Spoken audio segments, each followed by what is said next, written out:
ഒരു മേർഡർ നടക്കാൻ പോവാണ്, ഒരു കൊലപാതകം നടക്കാൻ പോവാണ്.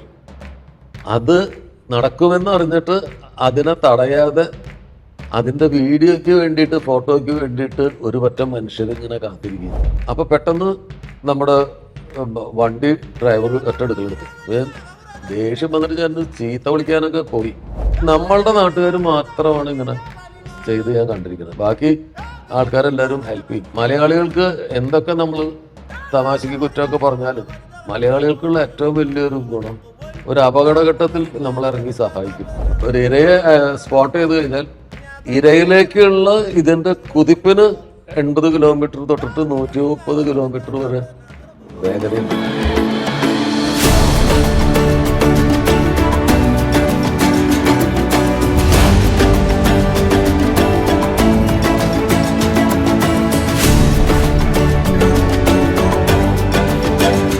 മുതലകൾ നീരാട്ടിന് ഇറങ്ങുന്ന നദിയോരത്തെ ബ്രേക്ക്ഫാസ്റ്റിന് ശേഷം ഞങ്ങൾ സഫാരി തുടർന്നു.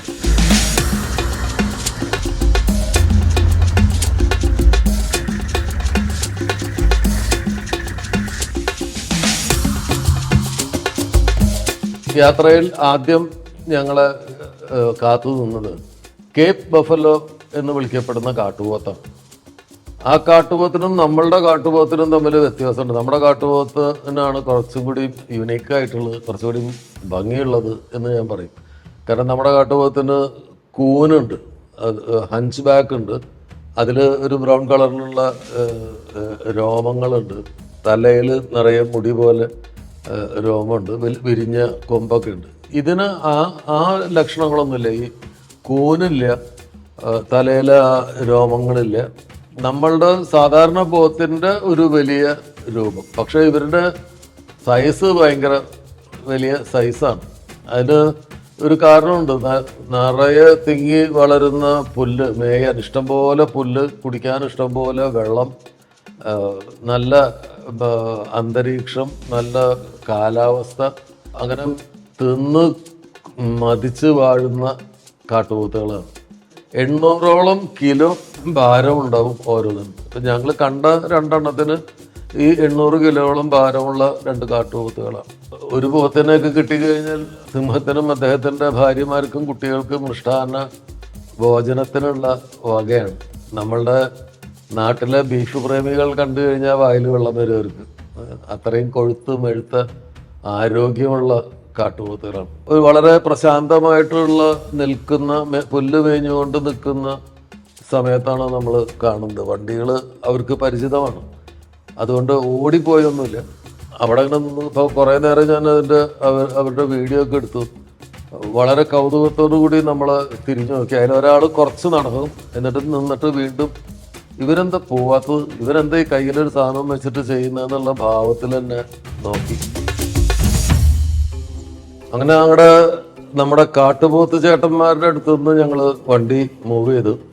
മൂവ് ചെയ്യാൻ തുടങ്ങിയപ്പോൾ അവിടെ ഒരു ഒറ്റ മരം, വളരെ ഭംഗിയിൽ ഒരു ക്രിസ്മസ് ട്രീ ഒക്കെ ആക്കാൻ പറ്റുന്ന ഒരു ഒറ്റ മരം, മുകളിലേക്ക് ഇങ്ങനെ കൂർത്ത് അടിയിൽ ഇങ്ങനെ ക്രോപ്പ് ചെയ്ത് നിർത്തിയതുപോലെ മനോഹരമായിട്ടുള്ളൊരു മരം. ആ ലാൻഡ്സ്കേപ്പിൽ ആ മരം, എനിക്ക് ഉറപ്പുണ്ട് ഏതൊരു സംവിധായകൻ അവിടെ ഷൂട്ട് ചെയ്താലും ആ മരം ഉൾപ്പെടുത്തിയിട്ടുള്ളൊരു ഫ്രെയിം വയ്ക്കും.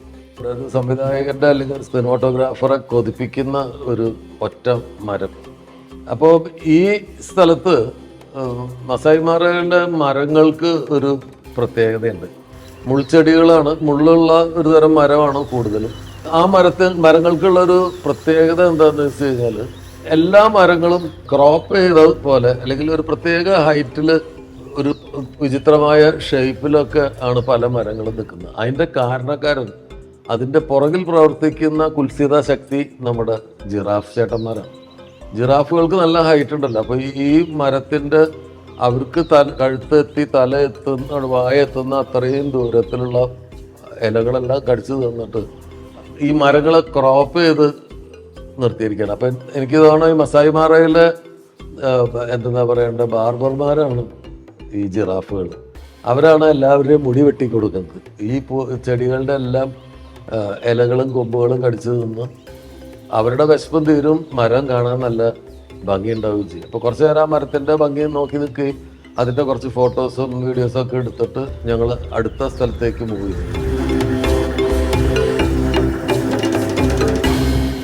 അപ്പോൾ പെട്ടെന്ന് ഇടയ്ക്കിടയ്ക്ക് നമ്മൾ ഈ ഡ്രൈവ് ചെയ്യുന്ന ആൾക്കും ആ ഗൈഡ് കം ഡ്രൈവർക്ക് കോളുകൾ വരും. അവർ മസായി ഭാഷയിൽ എന്തൊക്കെയോ സംസാരിക്കുക.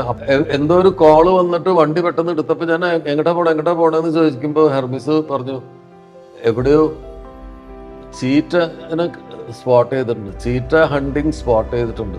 അങ്ങനെ ആവേശത്തോടുകൂടി ചീറ്റ ഹണ്ട് ചെയ്യുന്നത് കാണാൻ പറ്റും എന്നുള്ള പ്രതീക്ഷയിൽ ഞങ്ങൾ പോവാണ്.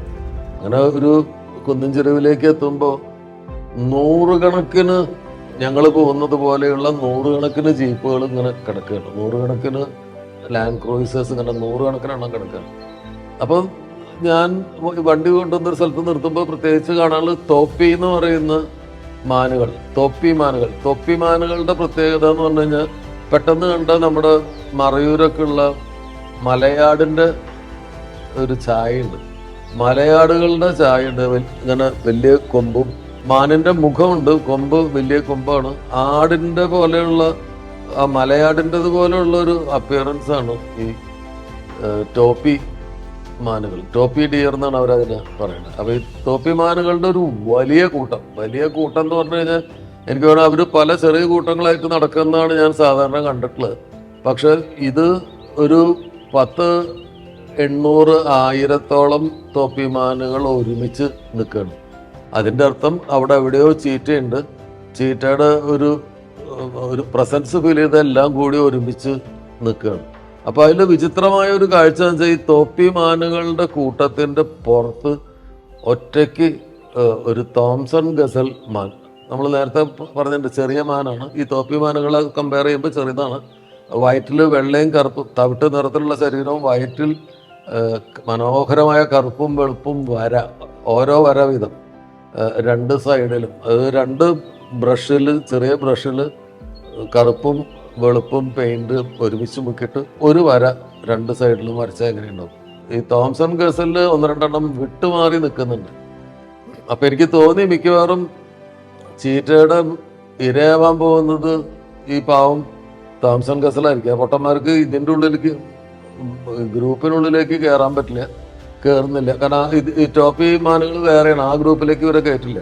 അപ്പോൾ എന്നാൽ കുറച്ച് അധികം ആളുള്ള ഇതിൻ്റെ പരിസരത്ത് പേടിയാകുമ്പോൾ പോയി നിൽക്കുന്ന പോലെ ഈ പാവങ്ങൾ 2 എണ്ണം അവിടെ സൈഡിൽ മാറി നിൽക്കുന്നുണ്ട് തോംസൺ ഗസൽസ്. 100 കണക്കിന് വണ്ടികൾ ഇങ്ങനെ വളഞ്ഞു നിൽക്കുകയാണ്. എല്ലാ വണ്ടിയുടെയും മീത് താഴെയും ഒക്കെ വലിയ പുട്ടുമുറ്റി പോലത്തെ വലിയ ലെൻസുമായിട്ട് വൈൽഡ് ലൈഫ് ഫോട്ടോഗ്രാഫേഴ്സ് ഇങ്ങനെ വെയിറ്റ് ചെയ്യണം. പിൻ ഡ്രോപ്പ് സൈലൻസ് ആണ്, വണ്ടികളെല്ലാം ഓഫാക്കിയിട്ടിരിക്കുകയാണ്. നമുക്ക് വിചിത്രമായ ഒരു സങ്കടം തോന്നും. അതായത് ഒരു മർഡർ നടക്കാൻ പോവാണ്, ഒരു കൊലപാതകം നടക്കാൻ പോവാണ്. അത് നടക്കുമെന്ന് അറിഞ്ഞിട്ട് അതിനെ തടയാതെ അതിൻ്റെ വീഡിയോയ്ക്ക് വേണ്ടിയിട്ട്, ഫോട്ടോയ്ക്ക് വേണ്ടിയിട്ട് ഒരു പറ്റം മനുഷ്യരിങ്ങനെ കാത്തിരിക്കുകയാണ്.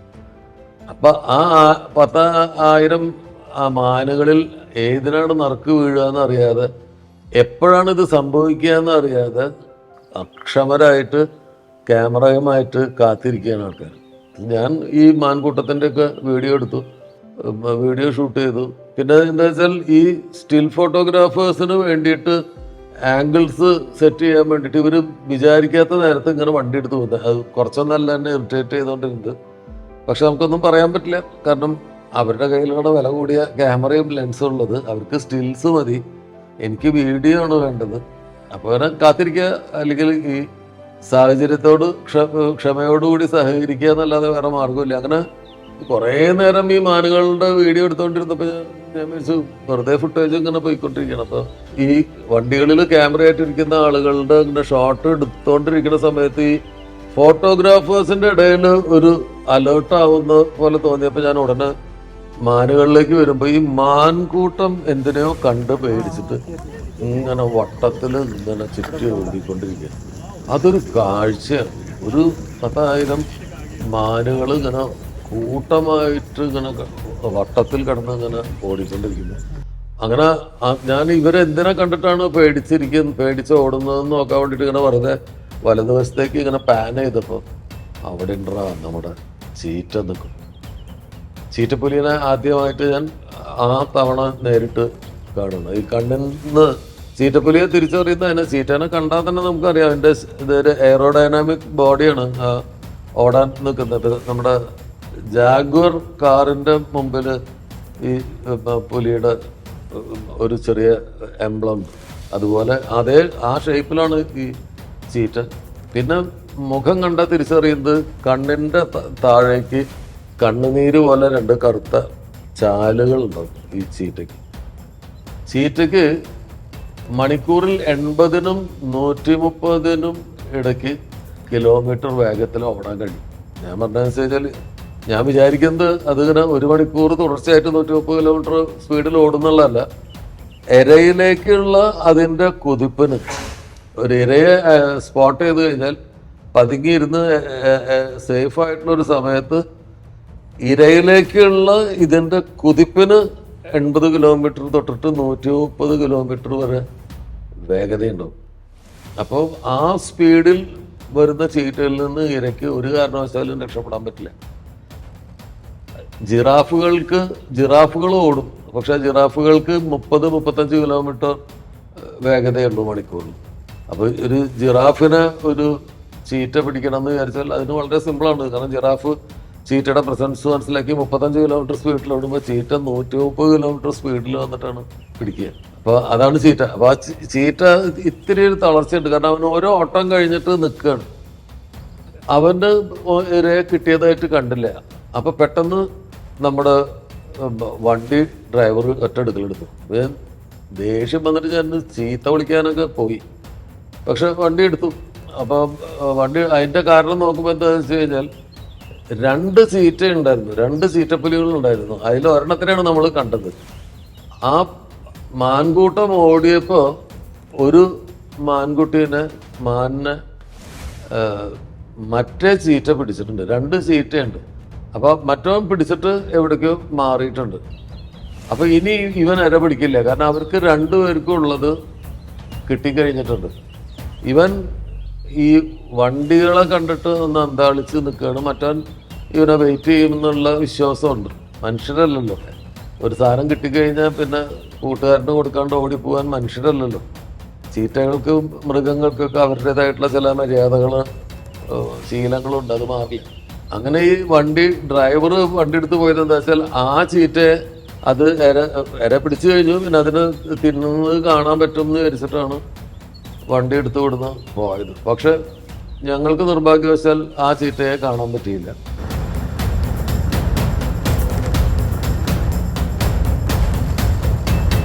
പക്ഷെ ഞങ്ങൾ നേരെ ചെല്ലുന്നത് ഒരു സിംഹത്തിൻ്റെ മുമ്പിലാണ്.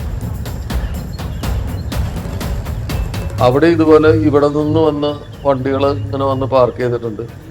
ഒരു സിംഹി കാട്ട് റാണി അങ്ങനെ കിടക്കുന്നുണ്ട്. അപ്പോൾ പറയുന്നത് അതിൻ്റെ കാലിൻ്റെ അടിയിൽ ഏതോ ഇരയെ പിടിച്ചിട്ട് തിന്നിട്ട് ബാക്കിയുള്ളത് കാലിൻ്റെ അടിയിലുണ്ട്. പക്ഷെ ഞങ്ങൾക്ക് പുല്ലുകൊണ്ട് ചുറ്റിയിരിക്കുന്നതുകൊണ്ട് കാണാൻ പറ്റിയില്ല. അതിനത് പുറത്തേക്ക് വരികയോ അല്ലെങ്കിൽ അത് കടിച്ച് പുറത്തേക്ക് എഴുന്നേൽക്കുകയോ ചെയ്യും എന്നുള്ള പ്രതീക്ഷയിൽ ഫോട്ടോഗ്രാഫേഴ്സ് എല്ലാവരും കുറേ നേരം വെയിറ്റ് ചെയ്തു. കുറേ കഴിഞ്ഞപ്പോൾ മടുത്തിട്ട് എല്ലാവരും അവിടുന്ന് മൂവ് ചെയ്തു. സിംഹി നല്ല ഉറക്കത്തിലേക്കൊക്കെ പോകണമെന്ന് കണ്ടപ്പോൾ ഞങ്ങൾ അവിടുന്ന് നല്ല മൂവ് ചെയ്തു. ഞങ്ങൾ മൂവ് ചെയ്യുമ്പോൾ ഒരു ഭംഗിയുള്ള ഒരു പക്ഷിയെ കണ്ടു. അത് മേൽഭാഗം പർപ്പിളും താഴ്ഭാഗം ഒരു നെഞ്ഞിന് താഴോട്ട് പച്ചയും കളറിൽ ഗ്രീൻ കളറിലുള്ള ഒരു പക്ഷി. ലൈലക് എന്നാണ് അതിൻ്റെ ആ പക്ഷിയുടെ പേര്. ലൈലക്ക് നമ്മളുടെ കെനിയയുടെ ദേശീയ പക്ഷിയാണ്. അത് നല്ല ഭംഗിയുള്ളൊരു ക്യൂട്ടായിട്ടുള്ളൊരു പക്ഷിയാണ്. ഫോട്ടോഗ്രാഫേഴ്സിന് അതിൽ താല്പര്യമാണ്. അവർക്ക് അതൊക്കെ നേരത്തെ ഇഷ്ടംപോലെ കിട്ടിയിട്ടുണ്ട്. ഞാൻ നിർബന്ധമായിട്ട് പറഞ്ഞ് എനിക്കൊരു ഫോട്ടോയും വീഡിയോയും വേണം എന്ന് പറഞ്ഞിട്ട് നിന്ന് കുറച്ച് നേരം ഞങ്ങൾ അതിനെ ഷൂട്ട് ചെയ്തു. അവിടെ നിന്ന് ഞങ്ങൾ മൂവ് ചെയ്യുന്നത് ഒരു പുഴ കടന്നിട്ട് അപ്പുറത്തേക്ക് വരണം. മസായ്മാര റിസർവിൻ്റെ പുറത്തേക്ക് വന്ന് പിന്നെ ഒരു ഗേറ്റിലൂടെ പുറത്ത് വന്ന് മറ്റൊരു ഗേറ്റിലൂടെ നമ്മളിപ്പോൾ അകത്ത് കയറിയിരിക്കുകയാണ്. ഇനി ഈ അകത്തുകൂടെ നമ്മൾ ഉണ്ടായിരുന്ന നമ്മുടെ ക്യാമ്പ് ഉണ്ടായിരുന്ന ആ സ്ഥലത്തേക്ക് പോകണമെങ്കിൽ നടുവിൽ ഒരു പുഴ ക്രോസ് ചെയ്തിട്ട് അപ്പുറത്തേക്ക് പോകണം. അപ്പം സാധാരണഗതിയിൽ ഈ ചുറ്റി വരുന്നത് ഈ പുഴ നിറഞ്ഞു ഒഴുകുന്ന സമയത്ത് ഇത് ക്രോസ് ചെയ്യാൻ പറ്റില്ല. അത് റിസ്ക്കാണ്. അതുകൊണ്ടാണ് ചുറ്റി വളഞ്ഞ് വരിക. പക്ഷെ നമ്മൾ സ്ഥലം കാണാൻ വേണ്ടിയിട്ടാണ് ചുറ്റി വളഞ്ഞ് വന്നത്. അപ്പോൾ ഇനി ഞങ്ങൾക്ക് ക്രോസ് ചെയ്ത് പോവാം, ആ പുഴ ക്രോസ് ചെയ്ത് പോവാം. അങ്ങോട്ട് ഞങ്ങൾ മൂവ് ചെയ്തുകൊണ്ടിരിക്കുമ്പോൾ ആകാശത്ത് ഒരു കൊച്ചു വിമാനം, ഞങ്ങൾ മസായിമാറയിലേക്ക് വന്ന പോലെ തന്നെയുള്ള ഒരു ചെറിയ വിമാനം ഇങ്ങനെ ലാൻഡ് ചെയ്യാൻ, അപ്പോഴാണ് മനസ്സിലാവുന്നത് ഞങ്ങൾ വന്ന് ഇറങ്ങിയ എയർ സ്ട്രിപ്പ് ഇതിൻ്റെ അടുത്താണ്. അതിലേക്ക് ലാൻഡ് ചെയ്യാൻ വേണ്ടി വരുന്ന ഒരു വിമാനം. ആ വിമാനത്തിൽ നിന്ന് നമ്മൾ പാൻ ചെയ്യുമ്പോൾ നമുക്ക് ഈ പുഴ കാണാം. ഈ പുഴയുടെ അവിടെ ഒരു സംഭവം, ഒരു വണ്ടി വെയിറ്റ് ചെയ്യുന്നുണ്ട്. ആ വണ്ടി ഈ സഫാരിക്ക് കുറച്ച് നോർത്ത് ഇന്ത്യൻ ആളുകളെയും കൊണ്ടുവന്ന ഞങ്ങളൊക്കെ വരുന്ന പോലത്തെ ഒരു ലാൻഡ് ക്രൂസറാണ്. അത് ഓടിക്കുന്നത് അതിൻ്റെ ഗൈഡ് കം ഡ്രൈവർ ഒരു പെൺകുട്ടിയാണ്, ഒരു ലേഡിയാണ്. പുഴ അവൾ വിജയകരമായി ക്രോസ് ചെയ്തു. പക്ഷേ പുഴയ്ക്ക് ഇപ്പുറം കിടക്കുന്ന സമയത്ത് ചെറിയ ഒരു കാൽക്കുലേഷൻ മിസ്റ്റേക്കിൽ ബാക്കിൽ ഒരു ടയറ് ഒരു കല്ലിൻ്റെ പുറകിലേക്ക് താണുപോയി. എത്ര ശ്രമിച്ചിട്ടും അവർക്ക് ആ കല്ല് കയറുന്നില്ല ആവിയിൽ. ഇത് സ്വാഭാവികമാണ്, ഈ സഫാരിക്കിടെ ഇങ്ങനെയൊക്കെ സംഭവിക്കും. അപ്പോൾ മറ്റു വണ്ടിക്കാർ വരുമ്പോൾ അവർ സഹായിക്കും. അങ്ങനെയാണ്. ഇപ്പോൾ സ്ത്രീ ഓടിച്ചാലും പുരുഷനും ഓടിച്ചാലൊക്കെ ഇത് സംഭവിക്കാം. നമ്മുടെ വണ്ടി നിർത്തി, പ്രത്യേകിച്ച് സ്ത്രീ ആയതുകൊണ്ട് നമ്മളുടെ രണ്ട് വണ്ടിയുടെയും ഡ്രൈവർമാർക്ക് ഒരു പ്രത്യേക ആവേശക്കൂടുതലുണ്ടോ എന്ന് നമുക്ക് സംശയം തോന്നി സഹായിക്കാൻ. കാണാൻ ഭംഗിയുള്ള ഒരു സ്ത്രീയാണ്. അങ്ങനെ ഇവർ ചെന്ന് നമ്മളുടെ വണ്ടിയിലുള്ള ബെൽറ്റൊക്കെ കെട്ടി, ഇവർ ആദ്യം നമ്മുടെ ഡ്രൈവർ ഇറങ്ങിയിട്ട് അത് ഓടിച്ച് കയറ്റാൻ പറ്റുമെന്ന് നോക്കി. പക്ഷെ അത് ഒരു കാരണവശാലും കയറുന്നില്ല. അപ്പോൾ പിന്നെ നമ്മൾ ബെൽറ്റ് കെട്ടി. അപ്പം ഞാൻ ഇവരോട് വിളിച്ചു പറഞ്ഞാൽ വണ്ടിയുടെ അകത്തിരിക്കുന്ന ആൾക്കാരൊന്ന് പുറത്തിറങ്ങി നിൽക്കാൻ പറയും.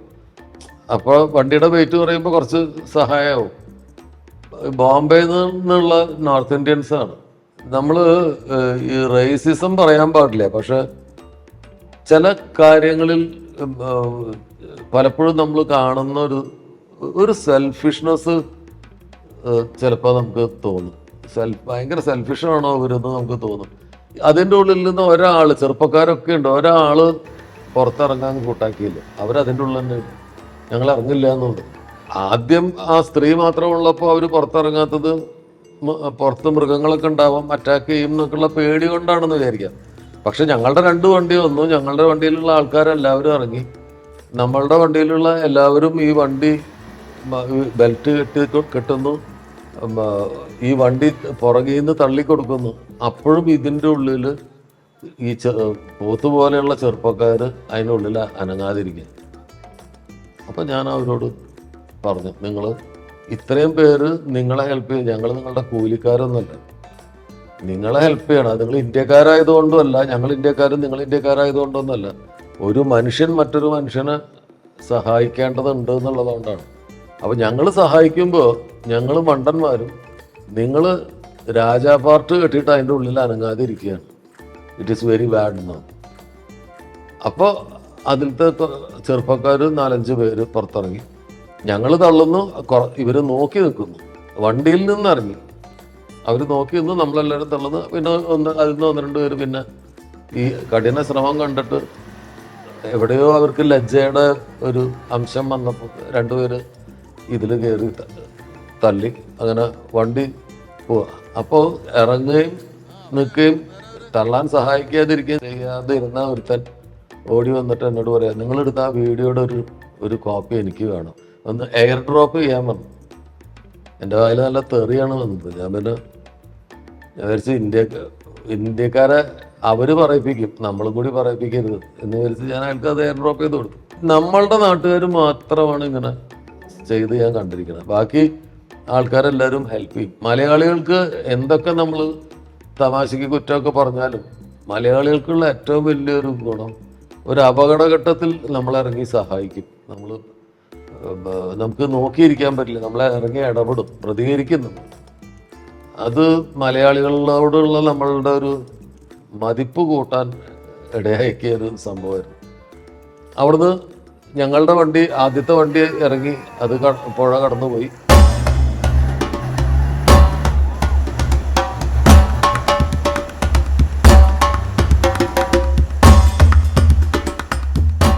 രണ്ടാമത് ഞാൻ കയറിയ വണ്ടി കയറി. പക്ഷെ അത് നേരത്തെ ലേഡി പുഴ കടന്നതിന് ശേഷമാണ് കുഴിയിൽ കുടുങ്ങിയെങ്കിൽ ഞങ്ങൾ പുഴയുടെ ഉള്ളിൽ വെച്ച്, പുഴയുടെ ഒരു നടുവിൽ വെച്ചിട്ട് ഞങ്ങൾ സ്റ്റക്കായി.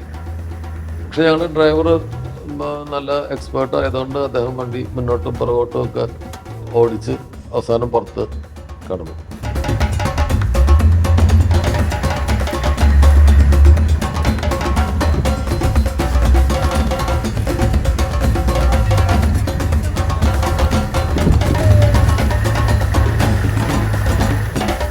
പുറത്ത് കിടക്കുമ്പോൾ അപ്പുറത്തുനിന്ന് ഇങ്ങോട്ട് ഈ പുഴ ക്രോസ് ചെയ്യാൻ വേണ്ടി വെയിറ്റ് ചെയ്യുന്ന വാഹനങ്ങളുടെ നിരയുണ്ട്. അവരോട് നമ്മളുടെ ഡ്രൈവറും ഗൈഡും ഒക്കെ പോയിട്ട് പറഞ്ഞ് സൂക്ഷിക്കണം, ഇന്ന സ്ഥലത്ത് കല്ലുണ്ട് കുഴിയുണ്ട് എന്നൊക്കെ. അവർ തമ്മിൽ അങ്ങനെ ഒരു റാപ്പ് ഔട്ട് ഉണ്ട്. അവിടെ നിന്ന് ഞങ്ങളുടെ വണ്ടി മുന്നോട്ട് നീങ്ങുമ്പോൾ ആ പുഴയിൽ നിന്നുള്ള കയറ്റം കയറി വരുമ്പോൾ വലതുവശത്ത് മസായിമാറയിലെ മിണ്ടാപ്രാണികൾ, ജിറാഫ് ചേട്ടന്മാർ, അവർക്ക് സംസാരശേഷി ഉണ്ടോ എന്ന് ഇല്ലേ എന്നെനിക്ക് സംശയമുണ്ട്. കാരണം അത് ജിറാഫുകൾ ശബ്ദം ഉണ്ടാക്കുന്നത് ഞാൻ കേട്ടില്ല, ഒരിക്കലും കേട്ടിട്ടില്ല. നിശബ്ദമായിട്ട് ഇങ്ങനെ നിൽക്കും, ചവച്ചുകൊണ്ട് അയവിറക്കിക്കൊണ്ടേയിരിക്കും. ആ യാത്രയിൽ ഫാസ്റ്റായിട്ട് മൂവ് ചെയ്യുമ്പോഴാണ് ആ വീഡിയോ, അതുകൊണ്ട് അത് ഫ്രീസ് ചെയ്തൊക്കെ കാണിച്ചാലേ അത് മനസ്സിലാവുള്ളൂ.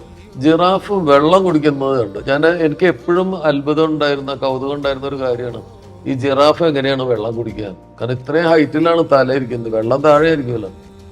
അതൊരു രസകരമായ കാഴ്ചയായിരുന്നു. ഈ രണ്ട് കാലുകൾ, മുൻപിലെ രണ്ട് കാലുകൾ ഇങ്ങനെ അകത്തി വെച്ചിട്ട്, പാവം തോന്നുന്നു നമുക്ക്, അകത്തി വെച്ചിട്ട് തല ഫുൾ താഴ്ത്തിയിട്ടാണ് വെള്ളം കുടിക്കുന്നത്. കാല് നേരെ വെച്ചിട്ട് വെച്ചാൽ തല എത്ര താഴ്ത്തിയാലും വെള്ളത്തിലേക്ക് എത്തില്ല. അപ്പോൾ ഈ കാലിങ്ങനെ ഈ സ്റ്റാൻഡ്, ക്യാമറയുടെ ഒക്കെ സ്റ്റാൻഡ് ഇങ്ങനെ അകത്തി വെക്കുന്നത് പോലെ, ഉയരം കുറയ്ക്കാൻ സ്റ്റാൻഡ് ഇങ്ങനെ അകത്തി വെക്കുമല്ലോ, അതുപോലെ ജിറാഫ് അങ്ങനെ നിന്ന് വെള്ളം കുടിക്കുന്ന കാഴ്ച. മറ്റൊരു കൗതുകകരമായ ഒരു കാര്യം ഞാൻ മനസ്സിലാക്കുന്നത്, ഈ ജിറാഫിന് നിന്നുകൊണ്ട് ഉറങ്ങാൻ പറ്റും. നിന്നുകൊണ്ട് ഉറങ്ങും ജിറാഫ്. പരിണാമത്തിൻ്റെ ഒരു ഘട്ടത്തിൽ, അതിനു മുമ്പ് ജിറാഫുകൾക്ക് കഴുത്തിന് വലുപ്പം ഉണ്ടായിരുന്നില്ല. പക്ഷെ പിന്നീട് മുകളിലുള്ള പുല്ലില്ലാതാവുകയും മരങ്ങളിലെ ഇല തിന്നാൻ വേണ്ടിയിട്ട് കഴുത്ത് നീട്ടിയിട്ട് ജിറാഫിൻ്റെ കഴുത്ത് നീണ്ടതാണെന്നൊരു വാദമുണ്ട്. ജിറാഫിന് ഈ ചീറ്റയോ സിംഹമൊന്നും വേട്ടയാടുന്നതായിട്ടോ വേട്ടയാടി പിടിച്ചതായിട്ടോ നമ്മൾ ഈ യാത്രയൊന്നും കണ്ടിട്ടില്ല. എന്തുകൊണ്ടാണെന്ന് അറിയില്ല. ജിറാഫുകൾ മണിക്കൂറിൽ 35 കിലോമീറ്റർ സ്പീഡിൽ ഓടാൻ പറ്റും. കണ്ടു കഴിഞ്ഞാൽ ഈ ശരീരവും പൊക്കവും വെച്ചിട്ട് ഓടാൻ പറ്റുമെന്ന് നമുക്ക് തോന്നില്ല. പക്ഷെ 35 കിലോമീറ്റർ സ്പീഡിൽ, മണിക്കൂറിൽ 35 മൈൽ സ്പീഡിൽ ഓടാൻ ജിറാഫിന് കഴിയും. ജിറാഫിൻ്റെ കഴുത്ത് അത് നമ്മൾ സൂക്ഷിച്ചു നോക്കി കഴിഞ്ഞാൽ ഒരു ഭയങ്കര തമാശയാണ്. അതായത് ഒരു ശരീരത്തിലേക്ക് യാതൊരു ബന്ധമില്ലാത്ത ഒരു കഴുത്ത് ഇങ്ങനെ ഫിറ്റ് ചെയ്തതുപോലെ, നമുക്ക് പിൽക്കാലത്ത് ഫിറ്റ് ചെയ്ത പോലെ, മറ്റേതിൻ്റെയോ കഴുത്ത് വെട്ടിയിട്ട് ഇതിൻ്റെ ചുമലിൽ പിടിപ്പിച്ചതുപോലെയാണ് അതിൻ്റെ കഴുത്തിരിക്കുന്നത്. വളരെ കാമായിട്ടുള്ള, വളരെ പീസ്ഫുള്ളായിട്ടുള്ള ഒരു ജീവിയായിട്ടാണ് എനിക്ക്, ഒരു മൃഗമായിട്ടാണ് എനിക്ക് ജിറാഫിന് തോന്നിയത്. അവിടെ നിന്ന് ഉള്ള ഞങ്ങളുടെ മുന്നോട്ടുള്ള യാത്രയാണ് ഈ യാത്രയിലെ ഏറ്റവും സങ്കടകരമായ ഒരു കാഴ്ച. അതും ഒരു ഹണ്ട് തന്നെയാണ്.